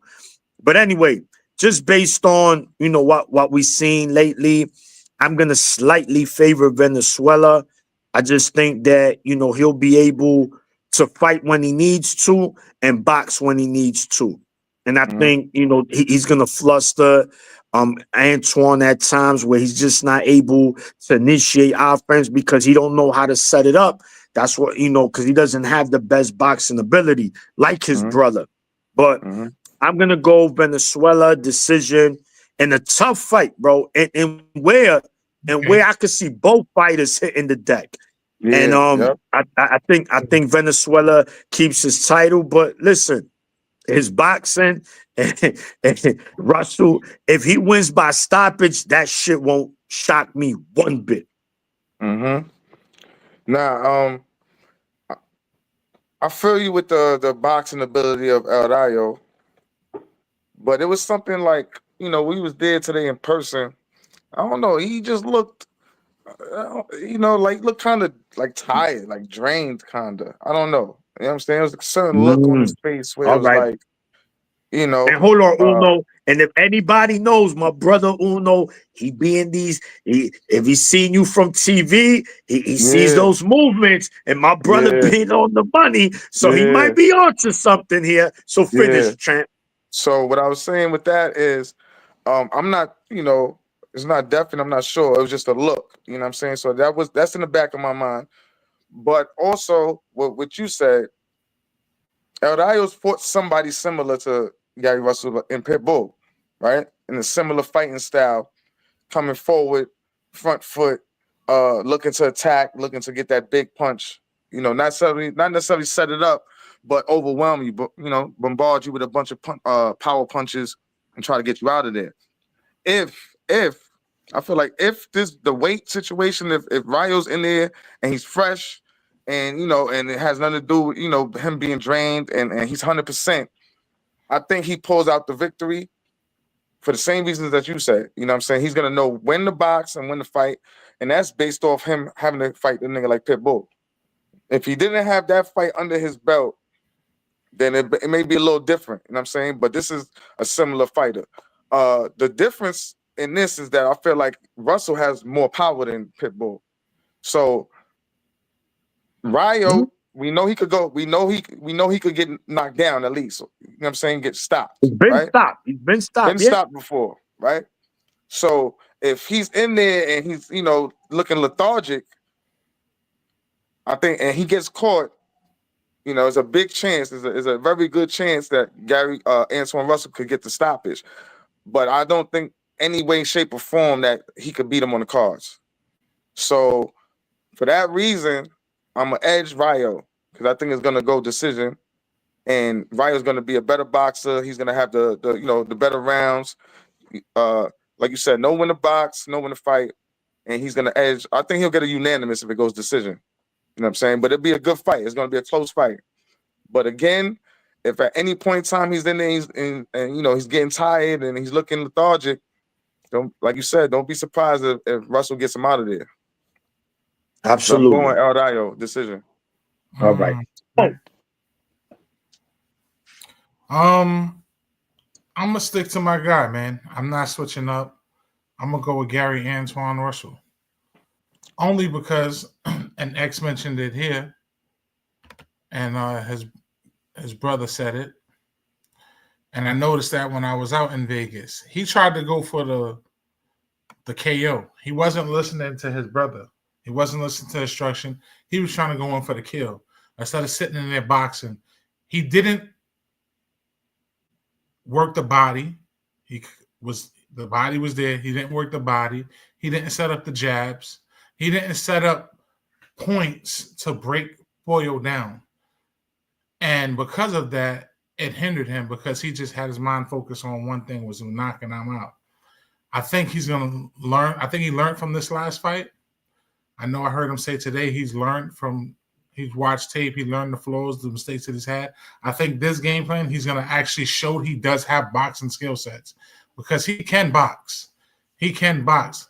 What he just does is the opponents that he's fought in his career earlier, because of his athleticism, he made it just look easier than what it was. So it made him look like he's just a knockout artist instead of showing he has boxing ability. Similar to certain characteristics of how people consider Tank. He's very underrated with his IQ and things like that. I think Gary's going to win this fight. I think Gary Antoine is going to win this fight. And I got it going in the late rounds. I think in the late rounds, he's going to start breaking El Rayo down. And I see it as a decision. I got him as a split decision for Gary. But I wouldn't be surprised if he does get the stoppage, because we do know when El Rayo gets tired, he has shown flaws with guys that have had some power. And I think Gary Antoine Russell is going to show in this one, look, I belong here. This is the reason why I got a title shot. And this is my weight class, because he has fought at this weight class a little bit longer than El Rayo has. But El Rayo has fought some better competition. So it's going to be a good fight. This is actually one of the fights I'm excited about for the night. Yeah, no, definitely. This definitely won't be an M&S kind of fight. That's for sure. No, definitely. And, and shout to both fighters, man. Humble guys, two humble warriors, man. These guys don't talk shit. They talk they shit in that ring. And that's what I love about them. And that's why it's hard to root against either fighter. But, I say here, I'm more of a Gary Antoine fan than I'm Venezuela. So, yes, I'll be rooting for Gary. Hopefully he can bring that title back to DC, man. But like you said, guys, should be a good fight. And it's going to lead us to our main event, man. Gervonta Tank Davis, pound for pound fighter, current WBA world champion. He's going up against another world champion, but a world champion is moving up from 130, and Lamont Roach. Again, they both from the DMV area. They both fought in the amateurs, so there's kind of some backstory there. But you know what we do here, man. We keep it real. We spoke about it. I'm not excited for the fight, but I think it's going to be better than what we expect. Meaning, I don't think Tank is just going to walk through him like we expect. I think he's going to get the stoppage, but it'll be a little later. But then again, it could be, how Tank, how he likes to fight, right? He's kind of like a shark. He's circling you. He's circling you. Oh, I'm getting away. And then he's like, enough is enough. Time to eat, man. And Lamont Roach, I'm pretty sure he's been hearing this. You ain't got no chance. So he might go in there. Hopefully he doesn't go in there and try to be something he's not, right? And that's trying to be a puncher, because that's not why he is. His best shot of winning this fight, just similar to Frank Martin, just box on the outside and try not to get hit. But the problem is this, man. Regardless how I feel about Tank not fighting elite competition, there's one thing we can't take from Tank, is that the dude is all-around fighter. And Mo mentioned it. His IQ doesn't get spoken about enough. No one speaks about his IQ. One of the smartest fighters in all of boxing. And Tank is just dangerous, man. He's right now with Deontay Wilder out. Tank is the most explosive puncher in all of boxing, hands down. Period. You might debate it, but it's hard. I think it's hands down now. It's Tank. So look, I see this fight going like this, just really one way. Again, I could see Lamont Roach having some success early boxing, using the jab. Okay, oh, he's moving well. Oh, nah, oh shit, he making Tank miss. And then here we go. 7th, 8th round. He goes, Tank gonna say, yo, Maniac, how you feeling? All right, you know what? I want you to sleep in your bed. He gonna knock him out for me. He gonna get Roach out of there. And and no disrespect to Roach, right? Never. Another warrior, another dog. You know what I'm saying? Because I hate the disrespect that he's getting, man. Yes, he's a heavy underdog. I think it is a mismatch, but I still salute him because he said, yo, listen, I'm going to do it. I don't care. I'm not afraid of the big bad wolf. So, but when it's all said and done, Tank will raise his hand again in a sold-out arena in the Barclays, because that's what Tank does. And hopefully, after this fight, we could see Tank in there with someone that we want to see. But yes, I'm going Tank by stoppage under 9 rounds. Yeah, it's over. 8th round. 8th round. I mean, listen. Shout out to Roach, man. Shout out to Lamont Roach. Shout to Roach. Shout to Roach. Dude, definitely got dog in him. So yes, it's like the type of fighter he is. But man, it's like it's Tank, man. Like I hear, and I understand the frustration with wanting the big fights, the mega fights, and him wanting the desire, him wanting the fights too. You know what I'm saying? It just seems the lack of desire there is, especially for us hardcore fans, that's what's more frustrating. You know what I'm saying? It's like it seems like he don't really care for it, and it comes off like he's not with it, but we know he is, right? So let's just focus on what he is. And this nigga, hey man, I'm saying there's not too many on the mountain in Area 51, man. You got the street level, and then you got those that you got to go all the way up. You know what I'm saying? You got to go all the way up. You know what I'm saying? Yeah, Tank is all the way up on the mountain, man. And at the end of the day, the dude, you gotta understand, like we say the IQ, right? People say, he's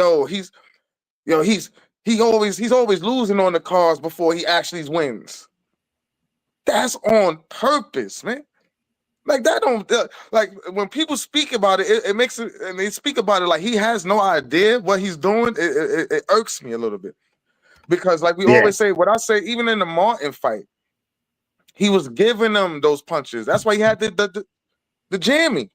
Tank don't mind getting the eye jammy. He don't mind getting his lip bust. Yo, go ahead. You could keep hitting right here all day. Shit don't hurt. You know what I'm saying? Because he's setting you up the whole time, getting you comfortable with thinking this punch is always going to be there. It's always going to be there. It's always going to be there until it ain't there no more. And when it ain't there, you ain't there no more.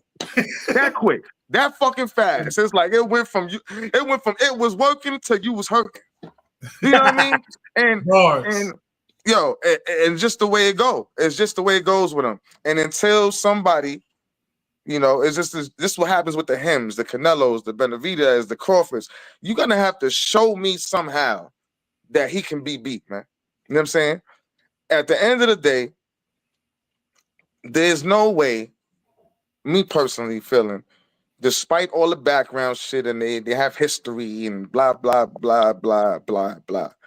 Listen, man, that was Javonta history. This is Tank, bro.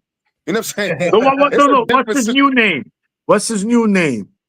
Awi? Tank's name. Oh, he don't go by that.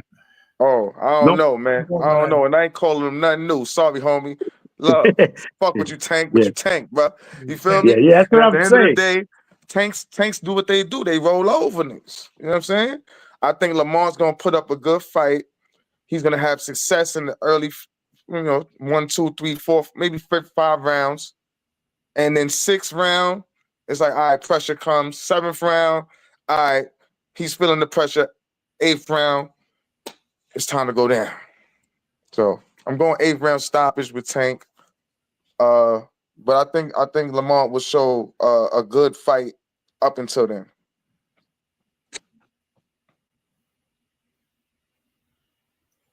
Damn, that's it. Drop the mic. Walk away. Nothing else to say.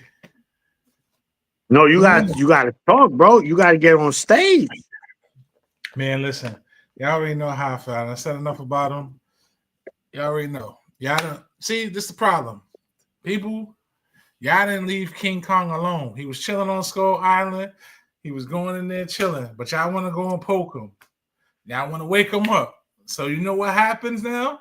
When you wake him up, so what happened when he did the lizard? You got rip him apart. That's what he's gonna have to do, man. I got this fight 7-8. I don't see it going past that. I'll be surprised if it go to 9 or 10.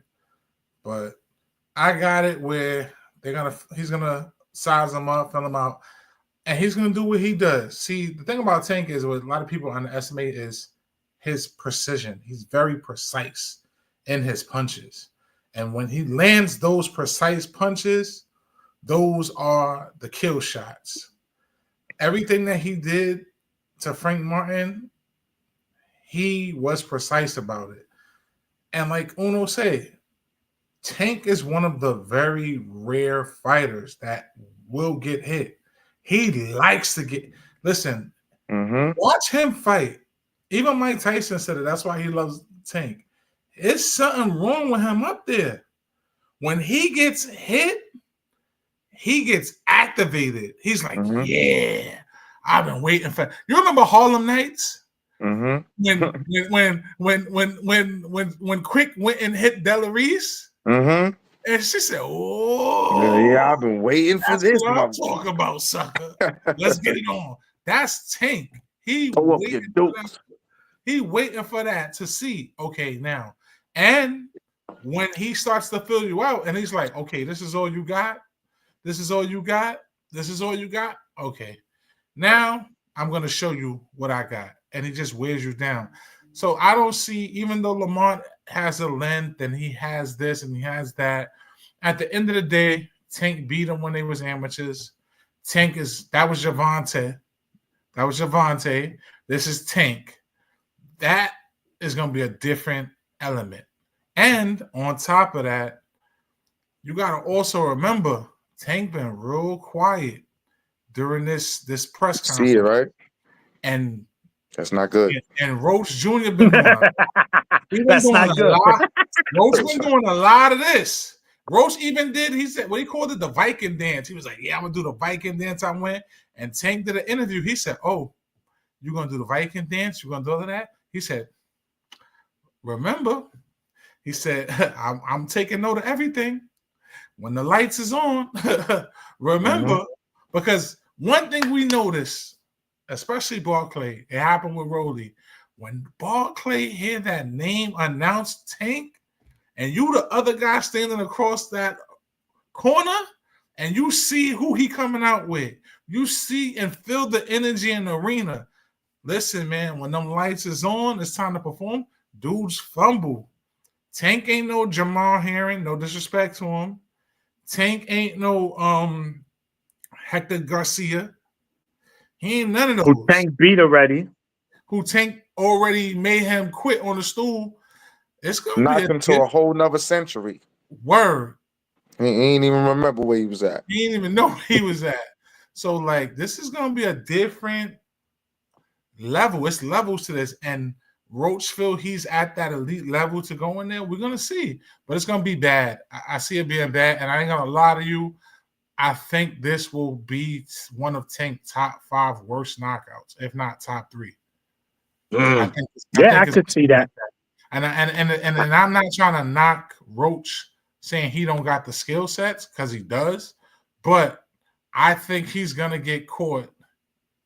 Because it's stuff that I was watching today in his media workout. I don't want to give it out, but just watch his footwork. I'm gonna just watch his footwork and watch his body placement. The way he was standing and how he was moving in his footwork, it was too robotic. Like it was stiff. And he's gonna get caught with something. He's definitely gonna get caught with something. And Yeah, it's gonna be it's something Tank, nasty. bro. Tank is always gonna hit you with something. He's just that good, right? And this is regardless of the fact, even with us feeling the way we feel, And regardless, also he hasn't had even not having a legacy fight. We know that Tank is just Tank. He's that dude, man. And I feel bad for Roach because he's a dog and right. he's gonna try, but it's not gonna work out. And So, for all those so people that's talking about Coach Calvin, why he's not in the corner, Coach Calvin will be there. Coach Calvin will be Oh supporting. yeah, Coach Kenny was saying it at the thing. Coach Kenny was saying it. Coach Calvin and so Coach will be in his corner. so also, gentlemen, also that night we go across the water, and I didn't mean to really put that England accent, but I meant Puerto Rico. We get the return of Subriel Matias. This is the second fight that he fights on the Tank, same night as Tank. Subriel is fighting the Mexican over in Puerto Rico the same night on the zone. So he's going for this is gonna be his second fight since losing his belt to Leon Paro. So look, man, it's gonna be a hell of a night Saturday. The Barclays is gonna be electric. The energy is gonna be up. You're gonna have the tri-state. You're gonna have the DMV. It might be a couple of fights in there, but No, we're good. no fights. We don't want no fights. Nah, it always happens. You know, it's gonna happen. But anyway, Tank bring out the goons, man. Tank bring out the goons, man. yeah. That's a fact. And then So Barclay, you know what I'm saying? The dice game is going on in the bathroom, like yeah, Cam and May said. yeah, yeah, Shit might start some shit right there. You know what I'm saying? Accurate. yeah. We know, and that's what I love about the Barclay that you can move how you want to move in there. So Move how you want to it ain't move. like the Garden. The Garden, that shit is like a maximum facility, bro. They like, hey, where you going in? It's tough. They don't let you move like that, especially in the big room. In the theater, we you can move in there, but the big room, they on it, bro. They on it. I mean, it's been a while though since I've been to a fight in the big room in the Garden. Now that I think of it, it's Been a woo. while since there's been a fight in the big room at the Garden, I bro. think Amanda, right? Amanda Katie Taylor. I think Teofimo and this No. ninja that Teofimo and Sandor in the big room. I think that was that same year, the end of the year in December. So Tio and Sandor was in the big room? Yeah, there was fucking 5,000 people in there. They could have just went to the theater, my ninja. It would have been a lot. That shit make no sense. Wow. That's crazy. Martin? Yeah, remember we was there, Mo. It was in the big room. Keyshawn fought that night. Xander fought that night. Oh yeah, it was. That was the last time I recall being in the big room for a major fight. Wow. All right. So it's going down though, fellas. It's going down this weekend. Yeah, I saw you. Listen, man. Real quick, let me give y'all my rundown real quick. Yeah, let's get that. Tellus and J-Rock. We spoke with Ronnie Shields. You know, he trains Tellus. Yeah. Ono was letting us know. Yeah, Cuban style. He could punch. J-Rock is get the keys ready for him. You feel me? Get the keys ready for him. If he don't pull this victory off, call a key maker. J-Rock is on his way to cracking that top 10. But J-Rock, shout out to the bro. He former champion. He does his thing. I got Tellus winning I think it's a 10-round fight. I'm not sure if it's a 10-round, 12-round fight, but Tellus by decision. Sandor said that he's going for the kill. He said he's not happy with the way that the Teofimo fight went to the cards. He's not letting it go to the cards. Him and Puello were both milk carton Monday victims. It was a 2-for-1 special. So it was watching you, Rex. Yeah, they heard. They was like, we're not gonna turn into spoiled milk, cottage cheese. They in the ring. I think Sandor might pull off that boxing, sneaky, awkward, hard to catch him style. Puello doesn't really show me to be somebody who's really that smart neither. I mean, he got the Russell win, but Russell, I think, gave him more of the win than Puello got the win. You know what I'm saying? Co-main event is the fight of the night. Fight I'm looking forward to. That's the one that I'm really interested in. I got Rayo winning that one by decision. It's going to be a goodie. They all going to shake. But Rayo showed that he can move against a puncher, aggressive fighter. You know, Pitbull is smaller. Antoine is a bigger dude, natural 140 pounder. But I think Rayo, with that Robert Garcia in his corner now, it's a whole new Rayo that we're seeing. And Rayo gets that victory. And for some reason, I just don't think that Heyman really likes the Russell family as much as they are PBC fighters. Gary always sat on the shelf for years. He never gave Gary the Leo Santa Cruz fight. He never gave Gary, forgot, but they had the featherweight division on lock at that time. He never gave Gary any unifications, any big fights. You know what I'm saying? And Antonio just lost that fight to Puello. He's getting another title shot right now, right back at it. I don't know if he's favored in Al's pocket. You know what I'm saying? And the main event is going 12 rounds. Tank is gonna win a decision. The main event is going 12 rounds. Lamont Roach will take Tank the distance, and people are gonna be saying, "Wow, Shakur can beat him now. Oh, Shakur does have a shot." It's gonna a small Tank in the stock of Tank is gonna happen this weekend, and people are gonna be screaming Shakur now, and we finally gonna get the damn fight. You know what I'm saying? I like that. Yeah. I like wishful thinking, man. I appreciate Then he that. woke up from him. But Then he woke up from his I like NS. wishful thinking. He woke up from his MNS. He woke up Listen, from his man. maniac nap In session. order to beat Tank, he's gonna have to respect He's your not gonna beat power. him. He's not gonna beat him, but he is gonna take him the distance, and Tank is gonna win a unanimous decision. Yeah. Tank is gonna get a unanimous decision, but Lamont's gonna take him the distance because Lamont is skillful enough. He can box. He's not gonna get put out. It's not gonna get put out. They know each other too well. Like you said, guys, from the amateurs and all that. Lamont's ready. Lamont's been doing all the press. Lamont's been getting all the. Little. He's too small, man. He's small. Size don't really matter in the ring, No, man. It's the man who no. pays the bills. The skills pay the bills. And Tank got both. Tank got skill. Tank got skill. Tank got dog, and Tank got power. That's all you need to know.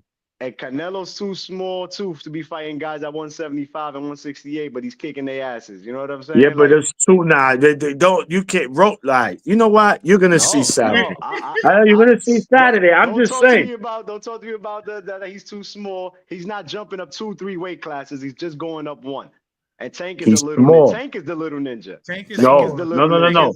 No. Tank, you see, you're confusing height, size. We talking about Tank is a tank, bro. He's a Tank natural ninja. No, cracks, bro. No, he's all right. We're not talking about Fat Boy Tank that was hanging out with AB, bro. This nigga's in shape. He's cut. He's lean. Watch. I'm just saying. I'm just gonna see it. I want the it's knockout, a little. don't get me wrong. We Roach, want knockouts. Who knows? Roach, we're gonna talk. He gonna get. we're gonna cash out. It's all right. It's all right, Mo. It's all right, man. It's all right. He said he going decision. Yeah, when you playing that fight night game, he's going decision. But not in real life. Undisputed. Undisputed. There you go. Undisputed. Not in that ring, man. I'm sorry. Like I said, we respect Roach here. I like Roach. He a dog. He's a tough fighter. Respect him for getting in that ring. But there's levels, guys. There's levels. And Tank is just on another level.